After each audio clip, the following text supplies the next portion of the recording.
After we design our submain, next thing we need to do is design our mainline. Like we said also in the previous section, when designing a mainline, the hydraulic tool automatically imports the value that resulted in the submain calculation. So this total flow rate that we design our submain for will be automatically imported into the mainline calculation. Now we need to define some of these parameters that we want to design with. Let's say that we want to have an allowable head loss of 10 meters. Let's say that our filtration requires 10 meters of head loss. These values can differ. For example, for a media filter, maybe you can choose 8 or 10 meter, but for a screen filter, we can choose 5 meter head loss. Then we need to decide, assign a head loss for our valve. Depending on which type of valves we are using, we will assign here a head loss. Let's say that we want to use a 5 meter head loss. And now we need to define the length of our mainline. We see here that in the graphical part, this is our mainline. The mainline is the part that is connecting the system filtration unit to the field valves. So let's say we have 500 meters of mainline. We define the maximum velocity that we want to design with. We can choose more or less, but let's use 2.5 meters per second. And this is the flow rate that resulted in the submain calculation. We go over and choose the type of product that we want to use for our mainline. In our case, we will be using PVC, European standards. And now the calculator is very similar to the submain calculator. We can either opt for the option for the software to calculate the lengths, and we click calculate. And we see here that the diameters are too slow, so the water velocity is very high.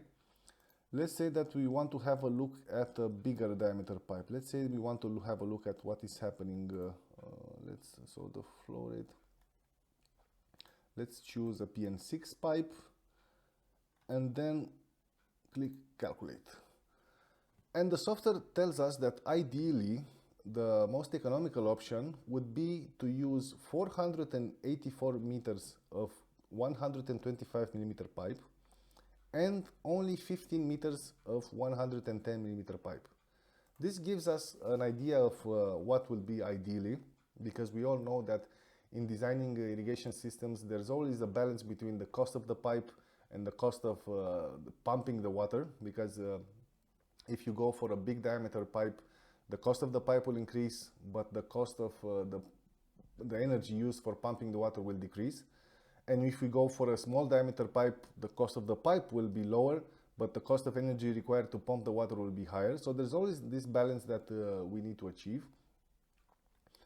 And let's see what happens when we choose custom lengths, so that we define these lengths manually.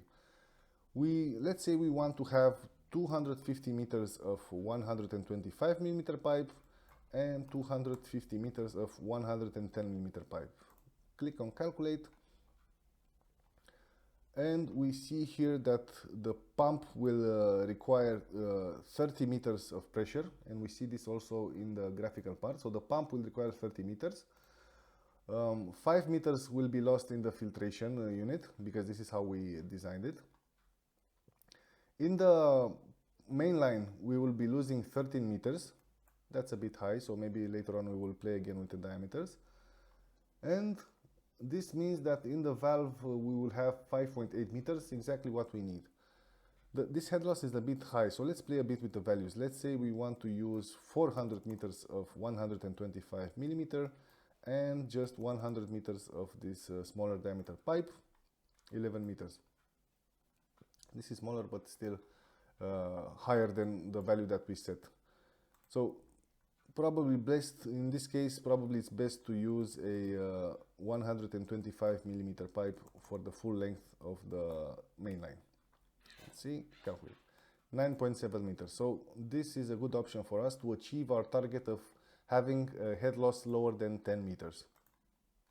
The pressure will need 25 meters. The valve inlet pressure will be 10 meters. And the outlet pressure of the valve will be 5.8 meters, exactly like we see here in this graphical.